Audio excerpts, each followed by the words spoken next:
again, the acting shot. Oh my God, that looks so great. Oh. I come a long way since Kazam. I love it. It's like a slow-mo of a slow-mo. Like he was already going so slow, let's go slower. This is Sportscentre. Hey, I'm Marissa Roberto, and before the season started, the Ottawa Senators are one of the preseason darlings. The team many picked to take a big step forward for so many reasons. A few months into the season, though, that this is our year hope is fading. Last night, the team's first game since coach DJ Smith was fired.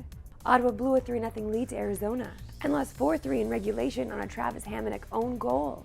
The loss was the Sens' 5th in a row and put them even further down in the standings, as they're currently 1 point from being in last place in the entire NHL. There is still time to at least turn things around, in the sense of getting out of the first overall pick discussion. But let's stick with that for just 1 second. Since becoming a franchise, the Sens have picked first 3 times, and all 3 of those occasions were in the franchise's first 5 years. Since the year 2000, they've picked in the top 5 just 4 times, but 3 of those occasions have come in the last 6 years. We're not saying they're destined to change that number to 4 times come next year's draft, but it's not out of the question either. If they're going to improve and avoid that lottery, getting better goaltending is a major key. Eunice Korpisalo and Anton Forsberg have combined for minus 14.5 goals saved above expected this season, and individually they're both in the bottom 8 in the league in that category. According to MoneyPuck, Ottawa also has the fewest expected goals this season at 5-on-5, with 48, nearly 30 less than Vegas, who has the most. And speaking of goals after scoring 39 last season, Tim Stützle has just 6 this season in 27 games, and a career-low 7.4% shooting percentage. Between him, Kachuk, Sanderson, Norris, Shabbat, and so many others, this Ottawa team is loaded with talent, and while it's highly doubtful they will make the playoffs, any kind of push in the new year will be a welcome sight. The Raps are back in action tonight, preparing for one of the biggest tests so far this season, as they get set to host the defending champs. After missing some time due to injury in November, Kitchener's Jamal Murray has been rounding into form. Both he and 2-time MVP Nikola Jokic are scoring exactly 21 points a game this month, while Jokic is essentially averaging a triple-double in December, despite some uncharacteristic shooting struggles. Now, while this might look like a mismatch on paper, remember Toronto played Denver really tough last season, splitting their season series, losing the first one by 5 points, before winning the next one by 15. With more on this exciting clash, we're joined by our gambling guru, Wes Chang. Great to see you, Wes. Thanks for having me. All right, the Raps have won 2 of their last 3. The Nuggets have won 4 of their last 5, but are just 5-4 in December. Do you think the Raps have a realistic shot of pulling off an upset here? Yeah, I think they have a reasonable shot at this game. If you look at the 2 games they had against the Nuggets last year, Toronto won the one at home, and then the game in Denver, that was the one where Scotty Barnes got ejected by Scott Foster with like 2-3 minutes to go. The reality is, Toronto's really had a problem with effort, particularly against bad opponents this year. This is a high-profile game. Toronto's shown that they do elevate their level, play to their opponent like they did against Dallas and Phoenix. The last note I will make about this one, the spread has moved in the Raptors' favor this morning, so take that information how you want.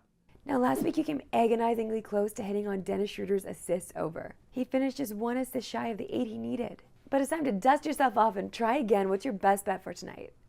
I like Jamal Murray to score 20 or more points in this one. Hometown kid, comes back and plays in front of friends and family. I don't know if his ceiling might be as high, but I think he has a really good floor in this game. The other reason why I like this spot, his minutes have actually been kind of down since coming back from injury, and a big reason for that, 2 out of Denver's last 3 games were blowouts, so Jamal didn't even have to play in either of those fourth quarters. I think that's a really good opportunity to take advantage of. And then last but not least, this is a knock on the Toronto Raptors defense. They've had a lot of trouble against dynamic point guards. Look at the last few games. Trae Young, Terry Rozier, both gave him the business. Jamal should be able to as well. Great to see you again, Wes, and have a happy holiday. Happy holidays, Marissa. And we've got this one for you tonight with coverage beginning at 7 Eastern, 4 Pacific on TSN. Time now for my favorite segment and yours, Why We Love Sports Today.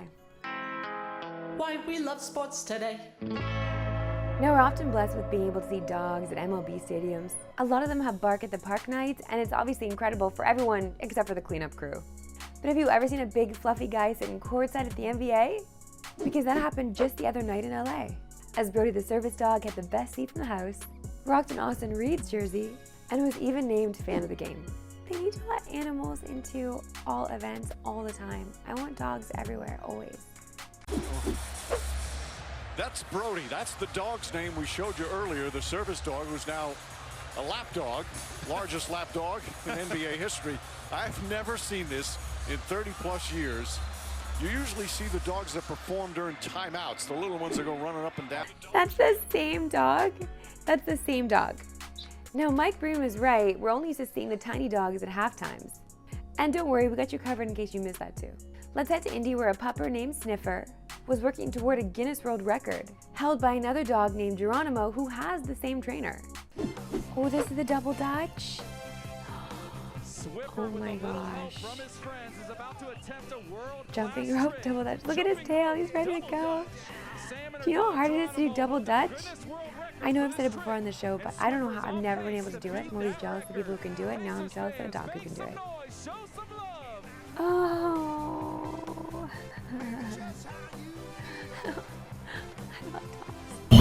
Alright, it's time to debut a new segment just in time for the holidays. When you sometimes just want some time to relax and veg out on the couch. You just want to watch your stories, you know? Mama wants to watch your stories. And our inaugural segment is a doozy of a tale from 3-time Super Bowl champ Julian Edelman. I got a Jordan story. Tell me. We're playing Super Bowl 2014. The week before the Super Bowl, I took my folks to dinner and I roll up and I see Derek Jeter and Michael Jordan. And I'm like super starstruck. I'm about to play in the Super Bowl. And I go up and you could tell Jeter's a very charming guy, welcoming. I go, Mr. Jeter, Julian Edelman, I'm playing in the Super Bowl. I saw Jordan. He was kind of like standoffish a little bit. And as soon as the conversation's about to end, like 5 minutes in, I'm about to leave, Jordan comes up to me and he goes, hey kid, I got a bunch of money on you. Don't fuck it up. And that's the only thing he said to me.